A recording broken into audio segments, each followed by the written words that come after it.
اعوذ باللہ من الشیطان الرجیم، بسم اللہ الرحمن الرحیم۔ 99 بزنس ٹوڈے کے ساتھ میں ہوں آپ کا میزبان رمضان علی۔ ناظرین، آج ہم بات کریں گے نیشنل بینک آف پاکستان کی۔ نیشنل بینک آف پاکستان ملک کی معیشت میں ریڑھ کی ہڈی کی حیثیت رکھتا ہے۔ ناظرین، بڑے افسوس کے ساتھ آج میں ایک بات بتانے جا رہا ہوں، اور ہمیشہ میں یہ بات کرتا چلا ہوں کہ نیشنل بینک سے جب ملازمین اور افسران ریٹائر ہوتے ہیں تو ان کی پینشن جب بنتی ہے تو وہ اتنی افسوسناک ہوتی ہے کہ گزارا کرنا بھی مشکل ہو جاتا ہے۔ کسی بھی اسکول کا ٹیچر کو آپ لے لیں، اگر وہ ریٹائر ہوتا ہے تو اس کی جب پینشن بنتی ہے وہ بینک افسر سے اتنی زیادہ بنتی ہے کہ وہ آپ حیرت ناک ہو جائے گی۔ ٹیچر کو چھوڑ دیں، آپ نائب قاصد کو لے لیں، اس کی پینشن اتنی زیادہ بن رہی ہوتی ہے، اتنی بینک افسر کی نہیں بن رہی ہوتی۔ تو نیشنل بینک کو اعلیٰ مقام تک پہنچانے والے جو بینک کے ایگزیکٹو افسران ہیں، ملازمین ہیں، وہ اس وقت بڑے بدحالی کا شکار ہیں، احتجاج کرنے تک آ چکے ہیں۔ حالانکہ وہ جو بھی مقدمات انہوں نے کیے ہیں وہ تمام مقدمات میں ان کو سپریم کورٹ نے فیصلہ دیا ہے کہ آپ حق پر ہیں اور آپ کا حق بینک انتظامیہ کو دینا ہے۔ لیکن بینک کی اعلیٰ انتظامیہ اتنی تگڑی ہے، اتنی وسائل ہیں ان کے پاس کہ وہ ریویو پٹیشن میں چلے جاتی ہے، اور اس مشکل کے اندر جو ہے جو بینک کے افسران ملازم گزارا کر رہے ہیں آپ کو اندازہ نہیں ہے۔ لیکن ناظرین، آج ہم نے اپنے اسٹوڈیو میں ایسے ہی ایک پینشنر جن کا تعلق بلوچستان سے ہے، ہم نے دعوت دی ہے۔ پینشنرز ایکشن کمیٹی کے کوآرڈینیٹر بھی ہیں، اور بڑی خدمات ہیں ان کی افسران اور ملازمین کے لیے۔ تو منظور احمد درانی صاحب، آئیے ہم ان سے ملاقات کراتے ہیں، آپ کی بات کرتے ہیں، اور ہم آج خالصتاً پینشنرز کے حوالے سے ہم سے بات کریں گے کہ ان کا احتجاج، ان کی جو ہے یہ جدوجہد کہاں تک پہنچی۔ تو آئیے ہم آپ کی ملاقات کراتے ہیں منظور احمد درانی صاحب سے۔ السلام علیکم درانی صاحب، کیسے ہیں آپ؟ ٹھیک ہیں؟ خیریت سے ہیں؟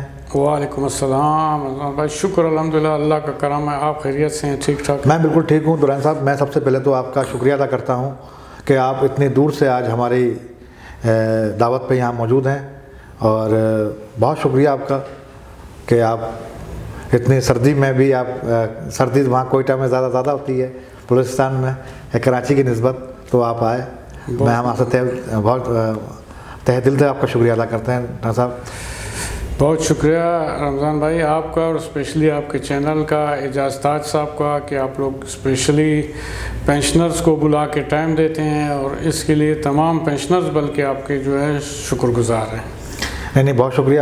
میں دوبارہ آپ سے کہوں گا درانی صاحب کہ دیکھیں، ہمارا جو چینل ہے 99 نیوز چینل، اس کا مقصد ہی یہی ہے کہ ایسے لوگوں کو دیکھیں کہ مسائل جو ہوتے ہیں پینشنرز کے بھی ہیں، بہت سارے مسائل کے یہاں لوگ آتے ہیں، تمام بینکوں کے لوگ ہم سے رابطے میں رہتے ہیں کہ یار یہ مسئلہ وہ مسئلہ، تو ہم چاہتے ہیں کہ ان کا مسئلہ ہم ایوانوں تک پہنچائیں۔ جی بالکل، میں اسی میں کہہ رہا ہوں کہ بڑے جو چینلز ہیں، میں کسی کو برا نہیں کہوں گا، ظاہر ہر آدمی کی ہر چینلز کی اپنی ایک پالیسی ہوتی ہے۔ تو ہماری جو پالیسی یہ ہے کہ مظلوم طبقے کو ان کی آواز بلند کرنا، بالکل، اور اس میں پسے ہوئے طبقے کو، اور جس کے لیے ہمارے جو 99 نیوز چینل کے سی ای او و چیئرمین محمد اعجاز تاج صاحب کی خدمات بہت زیادہ ہیں اس کام میں۔ وہ ہم سے گائے بگائے وہ اس طرح میں رہتے ہیں کہ نہیں یار، لوگوں کے مسئلے حل ہونا چاہیے، لوگوں کو فائدہ ہونا چاہیے، اصل میں لوگوں کو زیادہ لوگوں کو فائدہ ہو، بس یہ ان کی خواہش ہے، اور اسی کو ہم ان کے مشن کو ہی آگے لے کے چل رہے ہیں۔ تو رانی صاحب بالکل، اسپیشلی میں تاج صاحب کا شکر گزار ہوں، بلکہ ہم پورے بلوچستان کی طرف سے اس کے شکر گزار ہیں کہ وہ اسپیشلی خاص کر پینشنروں کو اتنا پریفر کر رہے ہیں، پریفرنس دے رہے ہیں، ادروائز تو کوئی چینل ان کی آواز کو اٹھا ہی نہیں رہا ہے۔ ناظرین، درانی صاحب کو آج ہم نے جو مدعو کیا ہے وہ پینشنرز کے حوالے سے ہم نے آج ان کو مدعو کیا ہے، اور ماشاءاللہ یہ کوئٹہ میں بلوچستان میں پینشنرز ایکشن کمیٹی کے کوآرڈینیٹر بھی ہیں، اور بڑے ہی بہتر انداز میں پینشنرز کی آواز کو لے کے چل رہے ہیں، اور آج ہم ان سے اسی حوالے سے میں نے بتایا تھا کہ آپ کو گفتگو کریں گے۔ تو درانی صاحب، پینشنرز کے جو مسئلے ہیں وہ تو آپ کو سارا سوال کرنا تو میرا ایک ایسا ہے کہ اب میں یہی چاہ رہا ہوں کہ آپ اپنی زبانی ہی تھوڑا سا بتائیں، اور جو بینک انتظامیہ جو جس طرح سے زیادتیاں کر رہی ہے، آپ نے احتجاج بھی کر لیے، آپ نے ہر طرح کا احتجاج کر لیا میں سمجھتا ہوں، اور یہ جو لاہور سے جو مہم چلی ہے اور پورے پاکستان تک پھیل گئی ہے، تو تھوڑا سا آپ بیان کریں گے اس کو؟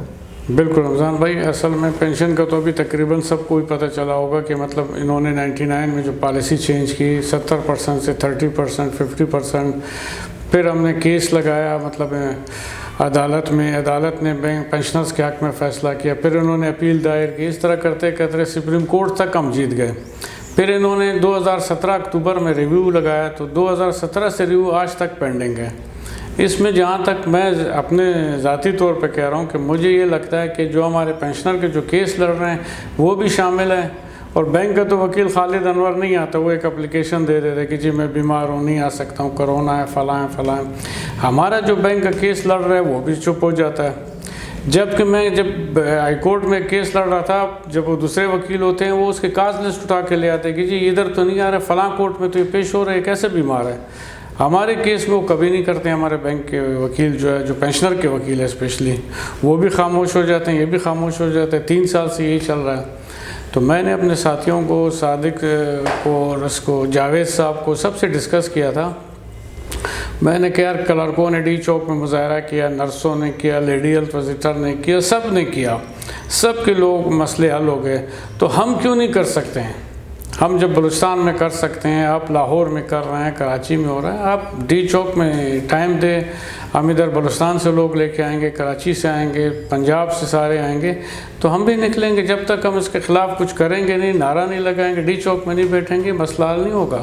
اس وقت جو انتظامیہ بیٹھی ہے وہ بڑی ڈیٹ ہے رمضان بھائی، وہ بڑا مسئلے پیدا کر رہی ہے بینک کے، مطلب پینشنروں کے لیے اسپیشل، وعدے کرتی ہے، میٹنگ کرتی ہے، لیکن حل نہیں کرتے۔ ظفر صادق صاحب اور کتنی دفعہ خواجہ صاحب آئے، میٹنگ کیا، انہوں نے ایگری کیا، ہاں جی ہم کریں گے، لیکن آج تک کوئی مسئلہ نہیں ہوا۔ ایون کی انکریز بھی نہیں دے رہے ہیں سالانہ۔ وہ یہی تو میں آپ سے بات کرنا چاہ رہا تھا درانی صاحب، کہ بینک انتظامیہ بڑے بہتر انداز سے بلاتی ہے، چائے پلاتی ہے، بسکٹ کھلاتی ہے، ٹھیک ہے نا، بلاتی ہے بڑے پیار سے، میٹنگ ہو رہی ہوتی ہے، رو بھی رہی ہوتی ہے، ارے اتنا ظلم ہو رہا ہے آپ کے ساتھ، زیادتی ہو رہی ہے، ہم کیا کریں، کورٹ میں کیس چل رہا ہے۔ ابے بھائی کورٹ میں کیس چل رہا ہے تو کورٹ میں کیس بھی آپ نے تو کیا ہوا ہے، کورٹ میں کیس کوئی کسی فرشتوں نے کیا ہوا ہے، بینک نے کیا ہوا ہے، بینک نے کیا ہوا ہے۔ اچھا، اب بینک کے جو کروڑوں روپے دے رہے ہیں اس کو، بینک کے جو وکیل ہیں درانی صاحب، میں آپ کو تھوڑا سا بتا دوں، وہ بڑے ہی ہوشیار ہیں، وہ جی چاہتے ہی نہیں ہیں، بینک انتظامیہ تو خیر چاہتی ہی نہیں ہے، لیکن وہ بھی نہیں چاہتے کہ پیشی ہو۔ پیشی وجہ یہ ہے کہ اگر یہ مسئلہ سولو ہو گیا تو ان کی جو لاکھوں روپے کی فیسیں ہیں وکیلوں کی، وہ رک جائے گی۔ بالکل، لاکھوں کیا میں کہہ رہا ہوں، کروڑوں میں چلے گئے، لاکھوں کروڑوں چلے گئی ہے۔ تو وہ خود بھی یہ کہتے ہیں کہ اچھا یار یہ پھنسے رہے ہیں، ہماری فیس تو چلی رہی ہے نا۔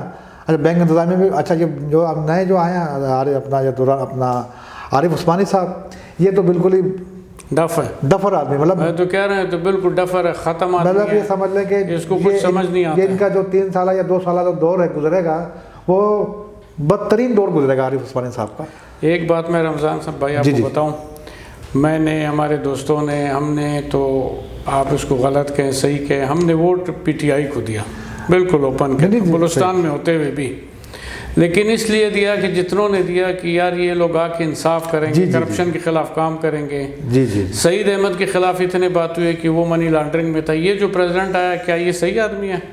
یہ انوالو نہیں ہے چیزوں میں؟ کس طرح پی ٹی آئی نے اس کو لگایا پریزیڈنٹ؟ اس کو بھی ہٹانا چاہیے، اس کے خلاف بھی انکوائری ہونی چاہیے، کوئی نہیں، اور وہ خاموش بیٹھا ہے۔ نہیں، آپ نے بڑی اچھی بات کی کہ آپ نے پی ٹی آئی کو ووٹ دیے، یہ آپ کا حق بنتا ہے، پی ٹی آئی کو دیں، کسی کو بھی دیں، یہ آپ کا حق بنتا ہے، لیکن آپ پی ٹی آئی سے آپ کی ایک امیدیں وابستہ تھی ناظرین، لیکن وہ امیدیں جو ہیں ان جو مزدور طبقہ ہے ان کی دم توڑ گئی، کیونکہ مزدوروں کے لیے کوئی پالیسی نہیں بنی آج تک۔ سب سے بڑی بات تو یہ ہے، مزدور طبقے کے لیے کوئی پالیسی نہیں بنی گئی۔ بالکل سب سے بڑے افسوسناک بات تو یہ ہے کہ بھائی مزدور طبقہ جو ہے ملک کا ایک بڑا اثاثہ ہوتا ہے، ریڑھ کی ہڈی کی حیثیت رکھتا ہے، اس کے لیے ابھی تک کوئی پالیسی نہیں بنائی گئی کہ مزدوروں کی کوئی پالیسی ہوتی ہے کہ ان کا حق ہوتا ہے پینشنرز. بلکہ میں تو بڑا افسوس کے ساتھ آج یہ درانی صاحب بتاتا چلوں کہ اداروں سے لوگ نکالے جا رہے ہیں. یہ دیکھیں یہ پی ٹی آئی گورنمنٹ جو تھی میں نکال رہے ہیں, نکالے جا رہے ہیں, انہیں کے دور میں نکالے جا رہے ہیں جو کہ کل تک دوسری حکومتوں کو برا کہتے تھے. جی بالکل, کہ جی یہ تو نکال رہے ہیں, جب ہم آئیں گے تو ایک آدمی نہیں نکالا جائے گا, ایک آدمی کے ساتھ یا انہیں کے ساتھ زیادتی ہو رہی ہے. دونوں سر آپ بتائیں تھوڑا سا اس حوالے سے. بالکل بالکل افیکٹ ہے اس میں, نکال رہے ہیں. آپ اسٹیل مل کو دیکھ لیں, ریلوے سے کتنے نکالے, باقی اس ڈپارٹمنٹوں سے آپ دیکھیں کتنے انہوں نے نکالے. لیکن ایک چیز آپ یہ دیکھیں نا کہ ہم جو پینشن میں کٹوتی کرتے ہیں, جو ہمارے پینشن سے کٹوتی ہو رہی ہے گورنمنٹ کے حساب سے ہو رہی ہے. گورنمنٹ کو جو ملتا ہے لاکھوں روپے کا پینشن ملتا ہے ان کو کمیوٹیشن میں اور اس میں, اور ہمیں جو ملتا ہے مطلب ہزاروں میں بھی نہیں ہوتا ہے. میں 19 گریڈ میں ریٹائر ہوا, مجھے 20,000 روپے پینشن نہیں مل رہا ہے. اچھا اگر میں گورنمنٹ میں ہوتا تو آج کم از کم مجھے 1 لاکھ سپر پینشن مل رہا ہوتا تھا. اچھا درست صاحب مجھے آپ یہ بتائیں کہ بینک انتظامیہ اتنی طاقتور ہے, ظاہر ہے وسائل ہیں ان کے پاس, وسائل کا ہوتے ہوئے آپ کے پاس وسائل نہیں ہے, لیکن آپ پھر بھی آپ لوگ جو ہے مل جل کر مقدمات لڑ رہے ہیں. اب اس کا کوئی بیچ کا راستہ بھی نکل سکتا ہے یا نہیں کہ یار بیچ کا راستہ نکلے, ہم بیٹھیں. حالانکہ انتظامیہ تو بیٹھتی ہے, لیکن وہ انتظامیہ جب آپ دروازے سے باہر جا رہے ہوتے ہیں وہی انتظامیہ وہی کام کر رہی ہوتی ہے جو کرنا ہے ان کو. آپ سے وعدے تو بہت سارے ہوئے ہوں گے, بہت ساری میٹنگیں ہوئی ہوں گی. اب میں یہ دیکھ رہا ہوں آج کل میں تھوڑا سا فیس بک پہ دیکھ رہا ہوں کہ یونین اور ایسوسیشن نے, ایک یونین ہے ایسوسیشن نے سرکولر نکالنا شروع کر دیا ہے صرف کہ وہ بڈھوں کے حوالے سے. میں دیکھ رہا ہوں, بڑا افسوس ہوتا ہے مجھے کہ یار یہ کیا ہے کہ جی وہ بڈھے جو ہیں وہ مداخلت کر رہے ہیں ہمارے کاموں میں اور یہ وہ.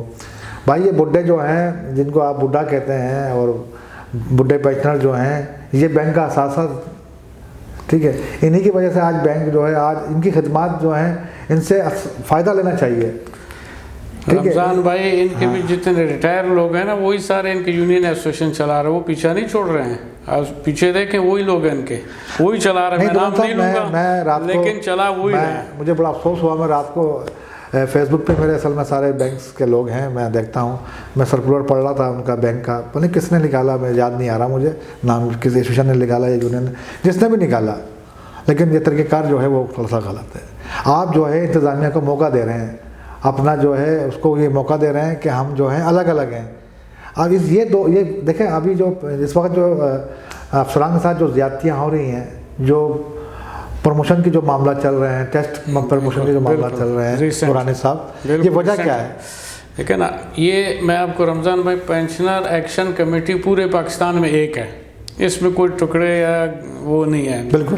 لیکن یونین ایسوسیشن آپ دیکھیں پاکستان میں بلوچستان میں پہلے ایک ہوتا تھا, جب میں تھا پورے بلوچستان کا میں سیکرٹری جنرل ہوتا تھا. آج 3 ہے. کراچی میں دیکھیں کتنے ایسوسیشن ہیں, پنجاب میں دیکھیں کتنے ایسوسیشن ہیں. ٹکڑے ہو کے اسی لیے کام ہو نہیں رہا. قرآن صاحب میں یہ کہتا ہوں ٹھیک ہے ایسوسیشن 10 ہے, میں تو کہتا ہوں کوئی مسئلہ نہیں ہے, لیکن میں یہ کہتا ہوں کہ سب کا مفاد ایک ہونا چاہیے. دیکھیں اگر پروموٹ ہوں گے سارے ہوں گے نا, یہ تو ہے نہیں کہ بھائی وہ یالے یونین والے ہوں گے یا سوری یالے ایسوسیشن والے ہوں گے اور یالے ایسوسیشن والے نہیں ہوں گے, ایسا تو نہیں ہے نا. افسر تو بینک کے ہی ہے نا سارے. بالکل. لیکن میں یہ کہتا ہوں کہ اپنے زیادتی کے خلاف, ظلم کے خلاف ان کو سب کو ایک ہونا چاہیے, متحد ہو جائیں, پھر بعد میں لڑتے رہیں. فیڈریشن تو ایک بنا لینا. نہیں فیڈریشن میں چلیں, فیڈریشن میں بھی ان کا اتفاق نہیں ہوتا. میں بتا دوں پچھلے 20 سال سے میں بھی دیکھ رہا ہوں, اس نے اپنی دکان فیڈریشن کی بنا لی ہے, اس نے اپنی دکان فیڈریشن کی بنا لی ہے. وہ جا کے پیچھے سے دروازے سے انتظامیہ سے کہتا سر ہم آپ کے ساتھ ہیں, آپ ٹینشن نہیں لیں. یہ بات ہے. بس آپ وہ انتظامیہ کہتے ہیں بس 2 کو خرید دیتی ہے 3 کو بقا کہتے چل بھائی شور مچاتے رہے. تو اصل میں انتظامیہ چاہتی ہے کہ کمزوریاں پیدا کر رہی ہوتی ہے, اور یہ کمزوریاں پیدا آج جو ہوئی ہیں جس سے آج نیشنل بینک کے افسران پریشان ہیں, جو پینشنرز پریشان ہیں, اس کی بنیادی وجہ یہ ہے کہ اتحاد نہ ہونا. بالکل. ناتفاقی اور اتحاد نہ ہونا. جب اتحادی نہیں ہوگا دورانی صاحب تو آپ کے مسئلے کہاں حل ہوں گے؟ نہیں ہوگا نا. اتفاقی کی وجہ سے تو بھگت رہے. آج ایک گریڈ 3 بھی ٹیسٹ دے رہا ہے. جی آپ دیکھیں نا, اس سے پہلے کبھی نہیں ہوا. کل ٹیسٹ ہوئے بلوچستان میں, اس میں بیچارہ گریڈ 3 بھی بیٹھ کے. حالانکہ مجھے یاد ہے دورانی صاحب علی رضا کا دور مجھے بڑا اچھا طریقے سے یاد ہے کہ اس وقت سعید احمد صاحب کا بھی دور میں یاد ہے آپ کو, ٹیسٹ ہو رہے تھے, یاد ہے آپ کو؟ جی ہاں بالکل. وہ بھی رکوائے گئے, اسی ایسوسیشن نے وہ رکوائے. بالکل. لیکن آج ایسوسیشن اتنی کمزور کیوں ہے, کیا وجہ ہو گئی؟ میں کہہ رہا ہوں نا اتفاقی. وجہ یہ ہے, خود بتایا نا اتفاقی نہیں وجہ یہ ہے کہ نہیں دیکھیں نہیں ہے یہ سب کو مل کے بیٹھنا چاہیے. بیٹھ جائیں سب ایک جگہ. جب تک نہیں بیٹھیں گے لیکن جب بیٹھیں گے نہیں, جب تک احتجاج نہیں کریں گے اپنے حق کے لیے, آپ کو حق نہیں ملے گا. ایک وقت ایسا آ جائے گا انتظامیہ نے بالکل سب کو ختم کر دیں گے. وہ جو ہے ان کا ذہن بنا ہوا ہے کہ کانٹیکچوئل کو لانا ہے بس. لے آئے نا, آپ دیکھیں نا. نہیں, مزید وہ تیاریاں کر رہی ہے. وہ چاہ رہی ہے کہ ٹیسٹ لیں, ٹیسٹ لینے کے بعد ان کو بتائیں کہ جی ان میں تو کوئی یہ تو ان کو تو لکھنا ہی نہیں آتا, ڈفر ہیں. تو بالکل بالکل یہی کہیں گے. آپ دیکھ لیں, ان کا ٹیسٹ نہیں لیتے ہیں. اتنے اپوائنٹ کے کسی کا ٹیسٹ نہیں لیا, ڈائریکٹ اپوائنٹ کے ٹی سی ایس سے اٹھا کے اپنے افسر بڑے بڑے سینئر لگا دے. دورانی صاحب میں تھوڑا سا جذباتی ہو جاتا ہوں, ہلکا پھلکا ہے. نہیں, آپ بالکل صحیح کہہ رہے ہیں, آئیڈینٹیفائی کریں, آپ نشاندہی کریں بالکل صحیح چیزوں کا. نشاندہی دیکھیں, میں بالکل غیر جانبدار ہو سے رہے ہیں, ہم تو ابھی بھی ان کے ساتھ مخلص ہیں. میں نے ہمیشہ غیر جانبدار ہو کے کام کیا ہے. میں یہ کہتا ہوں کہ مظلوم کو اس کا حق ملنا چاہیے. بالکل, چاہے وہ یونین کا ہو, چاہے وہ ایسوسیشن کا ہو, چاہے وہ پینشنرز ہو, ان کا حق ان کو بر وقت ملنا چاہیے. حق ملے گا نہیں تو پریشانیاں پیدا ہوں گی, مسائل پیدا ہوں گے. بینک کے اندر دیکھیں دوران صاحب, آپ ماشاءاللہ آپ نے آڈٹ میں بھی رہے ہیں اور آپ نے دیکھا کہ آپ نے کبھی غور کیا ہوگا کہ یار یہ کیا وجہ ہے یہ کہ بینک میں جو ہے کرپشن ہو رہی ہوتی ہے یا کوئی پرابلم ہو رہی ہے, فراڈ ہو رہے ہیں. یہ وہ لوگ فراڈ کر رہے ہوتے ہیں جو کنٹریکٹ نہیں, جو وجہ میں نے جو وجہ جو جانی ہے, وہ وجہ یہ جانی ہے کہ جب آپ کو بینک ادارہ جب آپ کو صحیح پے نہیں کر رہا ہوتا ہے, جب آپ کے ساتھ ظلم ہو رہا ہوتا ہے, زیادتی ہو رہی تھی, پھر وہ چوری کی طرف آتا ہے اصل میں. بالکل, یہ بات بھی ہے. تو اسی طرح سے آپ یہ دیکھیں ناظرین کہ پینشنرز کا جو معاملہ ہے یہ بہت بڑا معاملہ ہے. پینشن کے ساتھ جو زیادتیاں ہو رہی ہیں, اسی حوالے سے آج ہم نے دورانی صاحب کو بلایا ہے. اور دورانی صاحب تھوڑا سا پینشنرز پر روشنی ڈالیں آپ کہ آپ نے دیکھیں, آپ کو تو ڈال دی. اب ہم تو یہی انتظامیہ کہہ رہے ہیں کہ پینشنر ایکشن کمیٹی پورے پاکستان میں ایک ہے, ان کے مطالبات جو ہمارے مطالبات ہیں کہ جو ریویو پٹیشن آپ نے لگایا ہوا ہے اس کو فوری طور پہ واپس لیں. آخر آپ کے آج نہیں تو کل نہیں تو پرسوں اتنے پینشنر بیچارے فوت ہو گئے اسی آسرے میں کہ آج ہوگا 3 سال سے اوپر ہو گئے. آپ ان کو اپنے ریویو پٹیشن کو واپس لیں, پینشنروں کا حق دیں. پارلیمنٹ سے جو منظور ہوا ہے اس کا ہمارے سالانہ انکریز کا, وہ ہمیں دے 2010 سے, جو کہ مان چکے تھے کہ جی ہم دیں گے, ابھی تک نہیں دیا انہوں نے. پینشنر کے کیا مطالبات ہیں؟ یہی مطالبات ہیں, 3-4 مطالبات ہیں. دوران صاحب آپ مجھے تھوڑا سا یہ بتائیں کہ بینک انتظامیہ آپ نے احتجاج بھی بہت کیے ہیں, مجھے پتا ہے کوئٹہ میں بھی ہوئے, لاہور میں بھی بہت ہوئے ہیں, کراچی میں بھی ہوئے ہیں, وہ دوسرے دیگر شہروں میں بھی ہوئے ہیں اپنے حساب سے, لیکن انتظامیہ ٹس سے مس نہیں ہو رہی ہے. تو اس میں اس مسائل پر آپ کیا سمجھتے ہیں, حکومت کو مداخلت کرنی چاہیے؟ بالکل کرنی. میں تو اسی لیے کہہ رہا ہوں کہ ہم جب ڈی چوک میں مظاہرہ کریں گے اور یہ کرنا پڑے گا ہمیں, پھر حکومت اس میں مداخلت کرے گی تو مسئلہ حل ہوگا. ٹھیک, بہت زبردست. ابھی ناظرین دیکھا کہ ڈی چوک جو احتجاج کا ایک مین گڑھ ہے, جو وہاں احتجاج کرتا ہے وہ ان کو ان کا حق مل رہا ہوتا ہے, جو کہ پی ٹی آئی نے بھی ایک عرصہ وہاں احتجاج کیا, وہاں جلد سے جلوس کی ہے. بالکل ٹھیک ہے نا. تو اب آپ یہ میری بات سمجھ میں آئی آپ کے کہ آپ جو ہے اب آپ کا اگلا اسٹیپ جو ہے وہ ڈی چوک ہے, اسلام آباد. بالکل, ڈی چوک میں انشاءاللہ ہم بیٹھیں گے. اور جس طرح کلرک بیٹھے, نرس بیٹھے, لیڈی ہیلتھ وزیٹر بیٹھے, سب کے ساتھ گورنمنٹ نے مذاکرات کیا. اب بینک اس طرح نہیں مانے گا, اس کا مطلب ہے کہ ہمیں بھی ڈنڈا اٹھانا پڑے گا. ہم ڈی چوک میں بیٹھیں گے مجبور. تو دوران صاحب میں کہہ رہا ہوں کہ جاتے جاتے کیوں نہ ہم ایک دفعہ وزیر اعظم پاکستان, وزیر خزانہ, مشیر خزانہ, گورنر اسٹیٹ بینک, ان سے آپ تھوڑا سا مطالبہ کریں کہ بھائی دیکھیں اگر ہمارا حق نہ ملا تو پھر آپ تھوڑا سا. بالکل, ہم تو ابھی بھی ان سے یہی مطالبہ کرتے ہیں. ہمارے ساتھیوں نے ان کو لیٹر بھی لکھا ہے, ان کو وہ بھی کیا. ہم تو پریزیڈنٹ کو ابھی بھی کہتے ہیں کہ ابھی وقت ہے, آپ اپنا ریویو پٹیشن لیں, جو پینشنر کا ذاتی پرسنل حق ہے وہ اس کو دیں. ہم تو غلط کام نہیں مانگ رہے آپ سے, کوئی لیگل یا انتھرائز چیز نہیں مانگ رہے. لیکن اگر نہیں مانا, ہم یہ وزیر اعظم سے بھی مطالبہ کر رہے ہیں, وزیر خزانہ فی شیخ سے بھی مطالبہ کر رہے ہیں, گورنر اسٹیٹ بینک سے بھی کر رہے ہیں کہ جی آپ آئیں, ہمارے مسائل کو حل کریں. کروڑوں روپے کا فراڈ ہو رہا ہے نیشنل بینک میں. ہمارے پینشن کا ہم کہہ رہے ہیں آڈیٹر جنرل سے اس کو آڈٹ کروائیں تاکہ پتہ چلے کروڑوں روپے کیوں وکیلوں کو دیا جا رہا ہے. ہم تو اپنے مطالبات پہ قائم ہے, نہیں ہوا تو ہم مجبور ہے ڈی چوک میں جائے گا اور انشاءاللہ کر کے دکھائیں گے ان کو کچھ. ناظرین, یہ ہیں منظور احمد دورانی صاحب, جو برملا اعلان کر رہے ہیں کہ آئندہ ہدف ہمارا اسلام آباد ہے اور ڈی چوک ہے. ان سب سے بچنے کے لیے میں سمجھتا ہوں بہتر طریقہ کار ہے کہ ٹیبل ٹاک, بیٹھ کر بات کی جائے, وہ سب سے بہترین انداز ہوتا ہے یہ مقدمات کرنا اور مقدمات، کیونکہ لاکھوں کروڑوں روپیہ میں سمجھتی ہوں کہ کروڑوں روپیہ بینک انتظامیہ ان مقدمات میں دے چکی ہے، لیکن اس میں سے چند پیسے اگر پینشنرز کو مل جاتے تو آج شاید یہ ساری چیزیں نہ ہو رہی ہوتی ہیں۔ نیشنل بینک ماشاءاللہ سے نظر نہ لگے سب سے زیادہ منافع کمانے والا بینک ہے، اور سب سے بڑا افسوس کی بات یہ ہے کہ اسی ادارے کے جو لوگ ہیں جو ریٹائر ہوتے ہیں تو ان کو مایوسی ہوتی ہے۔ تو ناظرین، ہم آپ سے اجازت چاہتے ہیں آئندہ پروگرام تک کے لیے، آئندہ مہمان تک کے لیے۔ آپ کا بہت شکریہ درانی صاحب، آپ آئے، آپ کا بہت شکریہ، آپ لوگ کی بہت بہت مہربانی کہ ہم انشاءاللہ ناظرین اس مسئلے کو ہمیشہ جب تک یہ حل نہیں ہوتا ہم گائے بگائے اجاگر کرتے رہیں گے، اور انشاءاللہ تعالی ہمیں آپ اجازت دیے آئندہ پروگرام تک کے لیے۔ اللہ حافظ۔